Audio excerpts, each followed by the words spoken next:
ውድ ወዳጆቼ ዛሬ ልብስ በመስፋት መተዳደሪያዋን ስለምታገኝና የቁርአን ሐፊዛ ስለሆነች ሴት ልብ የሚነካ ታሪክ እንነግራችኋለን። ከሞተች በኋላ ይቺ ሴት ለምን ቅጣት በመቃብሯ ውስጥ ገጠማት? ለምን የመቃብሯ ሁኔታ ሁሉንም ሰው አስደነገጠ? ምንም እንኳን ጨዋና መልካም ሴት ብትሆንም ህዝቡ እውነቱን ለማወቅ እናቷን በወተወታት ጊዜ ይፋ ያደረገችው እውነት ሁሉንም ሰው ክፉኛ ያስደነገጠ ነበር። ይህንን ቪዲዮ እስከ መጨረሻው ድረስ እንድትመለከቱት እንጠይቃችኋለን። የዛሬው ቪዲዮ በጣም ጠቋሚ ነው። በተለይ በልብስ ስፌት በሙያ ተኮርና በንግድ ሥራ ላይ የተሰማሩ ሰዎች ሳያውቁ የሚሰሩት ስህተት ለብርቱ ቅጣት የሚዳርጋቸው እንደመሆኑ ይህንን ቪዲዮ በልዩ ትኩረት እንዲከታተሉ ይመከራሉ። ቪዲዮንም ላይክ አድርጉ፣ ቻናሉንም ሰብስክራይብ ያላደረጋችሁ ሰብስክራይብ አድርጉ። አሁን ታሪካችንን እንጀምር። አሰላሙ አለይኩም፣ ሰላም ጤና ይስጥልኝ ውድ የተከበራችሁ ተመልካቾቻችን። ከፓኪስታን ከተማ ወጣ ብሎ ከሚገኝ ከአንድ ሩቅ ካለ ቦታ ነፊሳ የምትባል ወጣት ከእናቷ ጋር ትኖራለች። አባቷ ሟች ነው። የነፊሳ እናት ቁርአንን እንድትሐፍዝ አድርጋታለች። ትምህርት ቤት ገብታ ትምህርት እንድትከታተልም ልብስ አሰፋፍም አስተምራታለች። ቢያንስ እንዳትቸገር የምትበላው እንዳታጣ መተዳደሪያዋን ማግኘት እንድትችል በሚል ነፊሳ የማትደራደርባቸው መርሆች ያሏት ታታሪ ሰራተኛ ናት። አንድ ቀን ሁለት ሴቶች ከነፊሳ አጠገብ ተቀምጠው ልብሳቸው እንዲሰፋላቸው እየወተወቷት ነው። ነገር ግን ነፊሳ የእነሱን ልብስ መስፋት እንደማትችል ነገረቻቸው። ሴቶቹ እንዲህ በማለት ተማጸኗት። እባክሽን እምቢ አትበይን፣ ለሁሉም ሰው ልብስ ትሰፊያለሽ። ይህንንም በጣም ተክነሽበታል። ስለዚህ የእኛንም ልብስ ስፊልን። ውድ ጨርቅ ገዝተናል። ለማንኛውም ሰፊ ልንሰጠው ያልፈለግነው እንዳያበላሽብን ስለፈራን ነው። በሰፈሩ ውስጥ ያለ ሰው ሁሉ ልብሱን አንቺ ጋር እንደሚያሰፋ እናውቃለን። ክፍያሽ ተመጣጣኝ፣ ስፌትሽ እንከን የለሽ ነው። አንቺ የሰፋሽውን ልብስ ማድረግ ተጨማሪ ውበትን ያጎናጽፋል አሏት። ከዛም ነፊሳ እንዲህ በማለት መለሰችላቸው። ግን እኮ እናንተ የጠየቃችሁት ዲዛይን ክንድን የሚያሳይ ሱሪውም ከባት በላይ ገላን የሚያሳይ ነው። የዚህ አይነት ልብስ እንዴት ሰፋለሁ? ፊት ለፊት እምቢ አለቻቸው። ሰዎቹም 1000 ታካ አሳዩት። ለስፌቱ ከሚከፈለው 500 ታካ ጭማሪ በማድረግ በጥንቃቄ ስለምትሰፊ ስፌትሽን እንወደዋለን በማለት ጨመሩ። ነፊሳ ከተቀመጠችበት ተነሳችና አይሆንም እህቶቼ አልሰፋላችሁም ብላ ወደ ማዕድ ቤቱ ሄደች። የነፊሳ እናት በሁኔታው አፍራ ሴቶቹን ይቅርታ በመጠየቅ ነፊሳ ጨዋ ስለሆነች እነሱ ያሉትን አይነት ገላን የሚያሳይን ልብስ ለመስፋት አሻፈረኝ ያለችበትን ምክንያት አብራራች። ሴቶቹ ከሄዱ በኋላ የነፊሳ እናት ልጇን እንዲህ በማለት ጠየቀች። ለምን መተዳደሪያሽን ትገፊያለሽ? ለምን ልብሱን አሰፊላቸውም? ገንዘብ ማግኘት እኮ እንችል ነበረ። ነፊሳ እንዲህ በማለት መለሰች። እናቴ የዚህ አይነት ጨዋነት የጎደለው ልብስ ልሰፋ አልችልም። ይህም ብላ ነፊሳ ጉፍቷን በማስተካከል ውዱእ ለማድረግ ሄደች። ሁልጊዜም ስለዚህ ጉዳይ እናቷ ስታነሳባት ተመሳሳይ መልስ ነበር የምትሰጣት። እናቷ ነፊሳን አብዝታ ትወዳታለች። እናቷ በሰው ቤት ተቀጥራ ስትሰራ ነፊሳን በቤቷ ውስጥ ጠንክራ ትሰራለች። በመጨረሻም ነፊሳ የጥሎሽ ዕቃዎችን ሁሉ አዘጋጀች። ከዛም እናቷ ከአንድ ጥሩ ወንድ ጋር ትዳር እንድትመሰረት አመቻቸችላት። ምንም እንኳ ለትዳር የታጨው ባለ ድሃ ቢሆንም ነፊሳን ግን በጣም ያከብራታል። በሰርጉ ዝግጅት ወቅት የነፊሳ እናት እንዲህ ብላ ነግረዋለች። ከልጄ ውጭ ማንም የለኝም፣ አማቼም ልጄም አብረውኝ እንዲኖሩ ፈልጋለሁ። በዚህም ተስማሙ። ከሰርጉ በኋላ ነፊሳ ከእናቷ ጋር ቆየች። ምንም እንኳን ባሏን ቢሰራም የቤቱን ወጫቸውን መሸፈን ግን ከባድ ነበረ። ስለዚህ ነፊሳ ልብስ ስፌቷን ቀጠለች። በዚህ ሁኔታ ወራቶች አለፉ። ነፊሳም አረገዘች። ልብስ መስፋቱ ከባድ ሆነባት። አንድ ቀን የነፊሳ ባል ወደ ቤት መጥቶ ስራውን ማጣቱን ነገራት። ነፊሳ አዘነች። እያለቀሰችም አሁን ምን ሊውጠን ነው? በዚህ ሁኔታ ላይ ሆኜ ልብስ ስፌቴን መቀጠል ሊኖርብኝ ነው? ሰላም ማግኘት አልችልም ማለት ነው? ምንም እንኳ የነፊሳ ባል ቢጨነቅላትም ስራን በተመለከተ ዘወትር በመሃላቸው ጭቅጭቅ ነበረ። ነፊሳም ለባሏ ንቄት ማሳየትና ነጭናጫ መሆን ጀመረች። ምግብ ለመመገብ ሲቀመጡም አንተ የማትረባ ሰው ነህ፣ ሸክም ብቻ ነህ ትለዋለች። ምስኪኑ ባልም 1-2 ጉርሻ ጎርሶ ይሄዳል። ስራ ለማግኘት ተደጋጋሚ ጥረት ቢያደርግም ሳይሳካለት ቀረ። በመጨረሻም ነፊሳ ሴት ልጅ የወለደችበት ቀን ደረሰ። ባሏና እናቷ በጣም ተደሰቱ። ባሏ ለጎረቤቶቹ ደስታውን ለመግለጽ ጣፋጮችን አከፋፈለ። ልጅ ከወለደች ብዙም ሳይቆይ የነፊሳ ባልም ስራ አገኘ። ነገር ግን አዲሱ አሰሪው በጣም ጥብቅና ቁጡ ሰው ነው። ሰራተኞቹን ይጨቁን ነበረ። የሚጨነቀውም ስለ ስራው ብቻ ነው። ሰዎች ቢቸግራቸው የሚሰሩት ሥራ እንጂ እንጀራ አልነበረም። ብዙውን ጊዜም ቆሻሻ ስድቦችን ሰራተኞቹን ይሰድባቸዋል። ይህ በእንዲህ እንዳለ የነፊሳ ቤተሰብ የገንዘብ ችግር ገጠመው። ልጇ ትንሽ ስታድግላት የልጇን ወጪዎች ለመሸፈን ነፊሳ በድጋሚ የልብስ ስፌት ስራዋን ቀጠለች። ልብሳቸውን ለማሰፋት ሰዎች ይዘው ከሚመጡት ጨርቅ የተረፈውን ለነፊሳ ይሰጧታል። እርሷም ጣጥፋ ለልጇ ትንንሽ ልብስ ከሚሰጧት ጨርቅ ትሰፋለች። የባሏ ገቢ ሌሎች የቅንጦት ነገሮችን ለማድረግ በቂ ስላልሆነ በዚህ መንገድ ሕይወትን ለመግፋት ተገደደች። የባሏ ገቢ የኤሌክትሪክ ክፍያዎችንና የቤት ምግቦችን ለመሸመት ያህል ብቻ ቢበቃቸው ነው። ከዛም አንድ ቀን ቤተሰባቸውን ክፉኛ ያስደነገጠ አስደንጋጭ ክስተት ተፈጠረ። የነፊሳ እግር ድንገት ወለም ብሎት ደረጃው ላይ ያዳለጠውና ከመጀመሪያው እስከ መጨረሻው ደረጃ ድረስ እየተንከባለለች ወደቀች። ከፍተኛ ደም ከጭንቅላቷ ውስጥ ፈሰሰ። የነፊሳ እናት ያዩትን ማመን አቅቷቸው እያለቀሱ መጮህ ጀመሩ። ሙሉ የአካባቢው ሰው በሩ ላይ ተሰበሰበ። ዜናውን በፍጥነት ነፊሳ ባል ጋር ደረሰ። አርብ ዕለት ነበረ። የነፊሳ ባል ሥራ ላይ ነበረ። ለልጁ መጫወቻ ለመግዛት ተጨማሪ ባገኝ ብሎ ሰዓት እላፊ እየሰራ ነበረ። የዛን ዕለት በሥራ ቦታው ላይ ሌላ ማንም ሰራተኛ አልነበረም። የነፊሳ ባል ዜናው ሲደርሰው በችኮላ የሥራ ቦታውን ቆልፎ ቁልፉን ሳያስረክብ በኪሱ እንደያዘ ወደ ቤቱ እየሮጠ ሄደ። ወደ ቤት ከደረሰ በኋላ ነፊሳን ወደ ዶክተሮች ዘንድ ወሰዳት። ነገር ግን መንገድ ላይ እያሉ ነፊሳ የመጨረሻ ትንፋሷን ተነፈሰች። የነፊሳ ትዝታ ወደ አእምሮ ሲመጣበት ባሏ ራሱን መቆጣጠር እስኪያቅተው ድረስ አለቀሰ። የነፊሳም እናት ጎላ ባለ ድምፅ አለቀሱ። የልጁ ነገርም አሳስበው። ያለ እናቷ እንዴት ታድጋለች? ገና ልጅ ስለሆነች የእናቷን ጡት አልጣለችም። ይህ ሐሳብ ደግሞ የበለጠ እንዲያዝን አደረገው።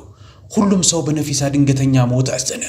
ሁሉም የአካባቢው ነዋሪ የነፊሳን ደግነትና ጨዋነት ያደንቃል። ሌሎችን በመንከባከብ ትታወቃለች። የመንደሩ ነዋሪ ሁሉ ያከብራታል፣ ያደንቃታል። የነፊሳ እናትና ባል ግን ሐዘን ደቆሳቸው። ሁለቱም ሐዘኑን መሸከም አቃታቸው። የቀብር ስነ ስርዓቱም ሲደርስ በአቅራቢያው ካለው መቃብር ተቀበረች። በቀብር ክንውኑ ጊዜ የነፊሳ ባል ሬሳውን ለማስተኛት ወደ ጉድጓዱ ገባ። በዚህ ጊዜ ነበረ በኪሱ ይዞት የነበረው ቁልፍ መቃብሩ ውስጥ የወደቀው። ግን መውደቁን ልብ አላለውም። ሲመሽ ወደ ቤት ተመለሰ። ቀስ በቀስም ሁሉም ለቀስተኛ ወደ ቤቱ ሄዶ ነበር። ሁሉም ሰው ከሄደ በኋላ ቤቱ ብቻውን ቀረ። የነፊሳ የልብስ መስፊያ ማሽን ከቦታው አልተነቃነቀም። የነፊሳ እናት በተደጋጋሚ ይህንን የልብስ መስፊያ ማሽን ሲመለከቱ በዓይናቸው ላይ እንባቸው ያቀራል። መጀመሪያውንም ባላቸውን በማጣት የሚበቃቸውን ያህል ተሰቃይተዋል እና አሁን ደግሞ የልጁ ጦትና የልጅ ልጃቸው ብቸኝነት ክፉኛ አሰቃያቸው። የነፊሳ ባል ልጁን አቅፎ እናቷን አጽናናቸው። ያዘነች እናት ልትጽናና ትችላለች? እንዴት? እናቷን በትንሽ በትልቁ ስታግዛት የነበረችው ሴት ድንገት ጠፋች። የነፊሳ እናት የነፊሳን በዚህ ዓለም ላይ አለመኖር ማመን አቃታቸው። ካፍታ በፊት እኮ ልጄ ልብስ እየሰፋች ነበረ፣ ምን ተፈጠረ? በማለት ለራሳቸው ይደጋግማሉ። ምንም ያህል ሰዎች ሊያጽናኗቸው ቢሞክርም ልጃቸውን ድንገት ማጣታቸውን ግን አምኖ መቀበል አዳግቷቸዋል። የነፊሳ ሕፃን ልጅም እያለቀሰች ነው። በዚህም የነፊሳ ባል ለቀጣይ ጥቂት ቀናቶች ወደ ሥራ መሄድ አልፈለገም። ልጁን መንከባከብ ፈልጓል። በሚስቱ ድንገተኛ ሞትም ክፉኛ ደንግጧል፣ አዝኗልም። የ3 ቀን እረፍት እንደሚፈልግ ለአሰሪው ለመንገርም አቅዷል። ልክ የነፊሳ ባል እጁን ወደ ኪሱ ሲልክ ቁልፉ መጥፋቱን ተገነዘበ። ቁልፉ የት ገባ ሲል ግራ ተጋባ። ቢያስብም ቁልፉን ኪሱ ውስጥ መክተቱን ብቻ ነበር ማስታወስ የቻለው። የነፊሳ እናት የአማቿን የተጨነቀ የፊት ገጽታ ተመልክታ የኔ ልጅ ምን ሆነሃል? በማለት ጠየቀችው። ሳቢርም እናቴ ቁልፉ ኪሴ ውስጥ ነበረ፣ አሁን የት እንደሄደ አላውቅም፣ ምናልባት መስጂድ ወይም የቀብር ስፍራ ውስጥ ወድቆ ይሆናል አለ። በዚህ ቅጽበት ሷቢር በቀብር ስነ ስርዓቱ ወቅት መቃብሩ ውስጥ መግባቱን አስታወሰ። ቁልፉ መቃብሩ ውስጥ ወድቆ ቢሆን ሲል ተገረመ። ይህ ግምቱ ከፍተኛ ውጥረት ውስጥ ከተተው። አሰሪው በጣም ጨካኝ ሰው እንደመሆኑ ሳቢር የቁልፉን መጥፋት በቀላሉ እንደማያዩት ያውቃል። አሰሪው ከሰዎች ይልቅ ለሥራው አብዝቶ የሚጨነቅ ሰው ነው። በዚህ ጊዜ የሷቢር ስልክ ጠራ። አነሳው። አሰሪው ነበረ። ቁልፉ ነገ ጠዋት መከፈት አለበት፣ በቶሎ ቁልፉን ይዘህልኝና በጠዋት ሰራተኞቹን ወደ ሳይት መላክ እንችል ሲል አዘዘው። ይህንን ሲሰማ የሷቢር ጉሮሮ ደረቀ። ቁልፉ መጥፋቱን አምኖ መቀበል አልቻለም። ቁልፉን ጠዋት ይዤ እመጣለሁ ሲል ብቻ ቀለል አድርጎ መልስ ሰጠ። ስለዚህ አሁን ሷቢር ምሽቱን ቁልፉን አግኝቶ ማደር አለበት። ብዙ ካሰበ በኋላ ወደ መቃብር ስፍራው ለመሄድ ወሰነ። ከሌሊቱ 7 ሰዓት ነበረ። የነፊሳ እናት ከልጅ ልጇ ጋር ተኝታለች። ሷቢር ወደ መቃብሩ መሄድ ጀመረ። ድንጋጤም ፍርሃትም እየተሰማው ነው። በዚህ አይነት ውድቅት ሌሊት ወደ መቃብር ስፍራ ሄዶ አያውቅም። የመቃብር ስፍራው ከመንደሩ ወጣ ብሎ ከሚገኝ ስፍራ ነው። ሷቢር ምን ማድረግ እንዳለበት ምንም የሚያውቀው ነገር የለም። ነገር ግን ሌላ ምንም ምርጫ የለውም። እነዛ ቁልፎች በጣም ውድ ናቸው። የጠፉትም በእርሱ ግዴለሽነት ነው። ቁልፎቹን ማግኘት አለበት። መቃብር ስፍራው ሲደርስ 8 ሰዓት ሆኗል ከሌሊቱ። እንግዳ የሆነ የሞት ፍርሃት ስሜት አደረበት። ልቡ በብርቱ ሲመታ ይሰማዋል። አመሻሹ ላይ ነው ሚስቱን የቀበራት። አሁን ደግሞ እዛ የመቃብር ስፍራ ደርሷል። ከእግሯ በኩል መቆፈር ጀመረ። ዓላማው የጠፋውን ቁልፉን መልሶ ማግኘት ነው። ትንሽ እንደቆፈረ የመቃብር ጠባቂው ሰሚር ደረሰበትና በቁጣ ምን እያደረግክ ነው? የመቃብር ሌባ ነህ እንዴ? ሲል ጠየቀው። የነፊሳ ባል ደንግጦ ባትሪውን ወደ መቃብር ጠባቂው ላይ ያበራበት። ከዛም የመቃብር ጠባቂው ዛሬ ማታ ሚስቱ የሞተችበት ሰውዬ ነህ አይደል አንተ? ሲል ጠየቀው። የነፊሳ ባል አሁንም ፍርሃቱ ሳይለቀው አሁን እኔ ነኝ። ዛሬ ምሽት ላይ ሚስቴን ለመቅበር ወደዚህ መጥቼ ነበረ። ነገር ግን እርሷን በመቅበር ላይ ሳለው አንድ ውድ ቁልፍ መቃብር ውስጥ ሳልጥል አልቀረውም። እነዚህ ቁልፎች ለእኔ በጣም ውድ ናቸው። እባክህ ለአላህ ብለህ እርዳኝ። ይህንን ሲሰማ የመቃብሩ ጠባቂ ሰሚር የነፊሳን ባል መርዳት ጀመረ። አንድ ላይ ተጋግዘው የመቃብሩን የተወሰነ ክፍል ቆፈሩ። የመቃብር ጠባቂውን ማግኘት የነፊሳን ባል ፍርሃት ቀነሰለት። ቁልፉን እንደሚያገኝም አዲስ ተስፋ በውስጡ ተጸነሰ። ከአፍታ በኋላ መቃብሩ ሙሉ በሙሉ ተከፈተ። የነፊሳ ባል በመቃብሩ ውስጥ ያለውን ሲመለከት ደነገጠ። የመቃብር ጠባቂው በፍጥነት አፈሩን በአካፋ እየዛቀ ወደ መቃብሩ መመለስ ጀመረ። እያላበው ነበረ። ሚስትህ ምን አይነት ሴት ነበረች የዚህ አይነት ቅጣት በመቃብሯ ላይ የወረደው? ሲል ጠየቀው። የነፊሳ ባል ያየውን ነገር ማመን አቃተው። ይህ የእውነት በእኔ ሚስት ላይ ሊሆን ይችላል ሲል አሰበ። ነፊሳ በጣም መልካምና ጻድቅ ሴት ናት። መልካምነቷን ሁሉም ሰው ያደንቀዋል። ለዚህ አይነት ቅጣት ሊዳርግ የሚችል ኃጢአት ሰርታ አታውቅም። በጭንቀት ተሰቃየ። ሚስቴ ለምንድን ነው በዚህ አይነት ቅጣት የምትቀጣው ሲል አሰበ። የመቃብር ጠባቂው ቁልፎችን ሌሎች ቦታዎች ፈልጋቸው፣ መቃብር ውስጥ ቁልፉን ማግኘት በጣም አስቸጋሪ ነው። አንተው ራስህም እንዳየኸው ይሄ ቅጣት ማብቂያ ያለው አይመስልም። በሕይወት ዘመኗ የፈጸመችው ኃጢአት ካለ ይቅርታን እንድታገኝም ኃጢአቱ ምን እንደሆነ ፈልገህ ድረስበትና ንስሐ ግባላት አለው። ሷቢር እያለቀሰ ወደ ቤት ተመለሰ። የነፊሳ እናት ስታየው በዚህ ምሽት የታርፍደህ ነው የምትመጣው? አሳሰብከኝ እኮ አለችው። ሰቢር እግሯ ስር ወድቆ እንዲህ አላት፣ እናቴ ሰላምና ደስታዬን ሁሉ አጥቻለሁ። በብርቱ እየተንቀጠቀጠ ነበረ። የነፊሳ እናት ተጨንቃ ምን ተፈጠረ የኔ ልጅ? ይህን ሁሉ ጊዜ የት ነበርክ? ስትል ጠየቀችው። ሷቢር ቁልፉን ፍለጋ ወደ መቃብር ስፍራው ሄዶ እንደነበረ ነገራት። ግን እዛ ስደርስ ያየሁት ነገር ሰላሜን ወስዶብኛል። የሚመለስም አይመስለኝም ሰላሜ። የነፊሳ እናት ፈራችና እንቆቅለሽ ማውራትህን አቆም ሷቢር፣ በግልጽ ንገረኝ፣ ምንድን ነው የተፈጠረው? ሷቢር እያለቀሰ ቁልፉን ለመፈለግ የነፊሳን መቃብር ስንቆፍረው በመቃብር ውስጥ ያየሁት ነገር አስደንግጦኛል። እናቴ ነፊሳ ያቺ መልካም ሴት የምትሰቃየውን ስቃይ እንዴት አድርጌ ልገልጽልሽ እንደምችል እንኳ አላውቅም። ከንፈሯ በእሳት ተያይዞ ነበረ። ላጠፋው ስሞክር ከንፈሯ ከሰል መስሎ ጠቁሮ አበጠ፣ ልክ ወደ ታች እንደተዘቀዘቀ። ምንም እንኳን የተቀረው የሰውነት አካሏ ሳይጎዳ ባለበት ቢሆንም እሳቱ ለአፍታ ያህል ቀነሰና ከዛ ደግሞ ተቀጣጠለ። ሷቢር እያለቀሰ እናቴ ለምን በከንፈሯ ላይ እሳት እንዳየሁ አልገባኝም። በእነዚህ ከንፈሮቿ ሁልጊዜ የአላህን ስም ነው የምትጠራበት። መጥፎ ተናግራበት አታውቅም። መልካም ሴት ነበረች። የነፊሳ እናትና ባል ሙሉ ሌሊቱን እያለቀሱና እየጸለዩ ዱዓ ሲያደርጉ አደሩ። ለነፊሳ ይቅርታ እንዲያደርግላት አላህን እየለመኑ። የፈጅር ሰላት አዛኑ እንደተባለ የነፊሳ እናት በመስጊድ ላለው ኢማም ሁሉንም ነገር ጩኸት ሳታበዛ ንገረው፣ ምን እየተከናወነ እንደሆነም አጣራልኝ። ልጄ ለምንድን ነው የዚህ አይነት ቅጣት ይገጠማት? የሰራችው ስህተት አለ? ኢማሙ በጣም ጻድቅና ብልህ ሰው ነው። በእርግጠኝነት እሱ ይረዳናል አለችው። ሷቢር ይህንን ሐሳብ አግባብ ያለው ሆኖ አገኘው። ይህንን ችግር ሊፈታው የሚችል ሰው ካለ እርሱ ኢማሙ ነው። ሷቢር ለፈጅር ስግደት ሄደ። ከስግደቱ በኋላ ኢማሙን አስቆማቸውና ሁሉንም ነገር ለብቻቸው በግል ነገራቸው እያለቀሰ። ይህንን ሲሰሙ ኢማሙ የነፊሳን እናት ማግኘት ፈልጋለሁ። ሷቢር ኢማሙን ወደ ቤት ይዟቸው መጥቶ ከነፊሳ እናት ጋር አስተዋወቀ። ኢማሙ ጠየቀ፣ እናት ይንገሩኝ፣ ነፊሳ ሰዎችን አምታ ታውቃለች ወይም በአፏ ኃጢአት ፈጽማ ታውቃለች? የነፊሳ እናት አይ የኔ ልጅ ልብስ ብቻ ነው የምትሰፋው፣ ጎረቤቶቿን የምትጎበኝበት ወይም ጓደኞቿን የምትጠራበት ጊዜ የላትም አሉ። ይህንን ሲሰማ ኢማሙ የነፊሳን እናት ያስደነገጠን ጥያቄ ጠየቀ። ነፊሳ ያልመለሰችው የሰው አደራ ይኖር ይሆን እንዴ? ምናልባትም የቀሩ ልብሶች፣ ቅዳጆች። የነፊሳ እናት ነፊሳ የሚቀሩ ጨርቆችን ሁልጊዜም ትመልሳለች፣ ጨርቆችንም ክሮችንም ካስፈለጋትም እንዲሰጧት ትጠይቃቸዋለች አለች። ኢማሙም በጥንቃቄ አስቤ ለዚህ አይነት ቅጣት የዳረጋት የዚህ አይነት ኃጢአት ሰርታ ከሆነ ሳታውቅ እንኳ ሰርታው ከሆነ የሆነ ኃጢአት ሳይፈጸም አይቀርም። ጉዳዩም የአደራ ጉዳይ ይመስላል። ማለቴ የነፊሳን መልካምነት እኔ ራሴ የማውቀው እንደመሆኔ ኢማሙ ራሱ ነፊሳን በደንብ ያውቃታል። በእርሱ ስር ሆና ነው ቅዱስ ቁርአንን ያሐፈዘችው። ከዛም ለጠቀና ኢማሙ ልጅሽ ከአፏ ጋር ወይም ከከንፈሯ ጋር በተገናኘ ያላት ልማድ እንዳለ ንገሪኝ አላት። የነፊሳ እናት ላፍታ ያህል ካሰበች በኋላ በጣም የሚያበሳጨኝ አንድ ልማድ አላት። መቀሶችን ከመጠቀም ፋንታ ክሮችን የምትቆርጠው በጥርሷ ነው። አንዳንድ ጊዜ ትንንሽ ክሮች አፏ ላይ ወይም ከንፈሯ ላይ ይቀራሉ። እሷም ታኝከውና በጥርሷ ወቅታ ትይዘዋለች። እኔም ዘወትር በዚህ የተነሳ አፏ ሲንቀሳቀስ አስተውላለሁ። ከንፈርሽን ይህ ተግባርሽ አንድ ቀን ይቆርጥልሻል ብዬ በተደጋጋሚ ባስጠነቅቃትም በልማዷ ላይ ግን ግትር ነበረች። ይህንን ሲሰማ ኢማሙ ይህ ቅጣት የመጣባት በዚህ ትንሽ ክር ሳቢያ ሊሆን ይችላል። ነፊሳ ስትሞት ልብስ እየሰፋች ነበረ። ከዛ ወደ ደረጃው ሄደች። ምናልባትም በአፏ ውስጥ የቀረ ክር ሊኖር ይችላል። በሞተች ጊዜ በልብስ ስፌት ሥራ ላይ የተራረፉ ክሮችና ጨርቆች ደንበኛው ያመጣው እስከሆነ የደንበኛው አደራ አካል ተደርገው ይቆጠራሉ። የዚህ አይነት ቀሪዎች መመለስ ይገባቸዋል። ይቅርታ እንድታገኝ መጸለይና ነፊሳ ልብስ ለሰፋችላቸው ሰዎች ስለ ልማዷ ቢነገራቸው የተሻለ ነው። ይቅርታቸውን ቢጠየቅ ደግ ነው። ይህንን ሲሰሙ የነፊሳ እናት በጣም ተጨነቁ።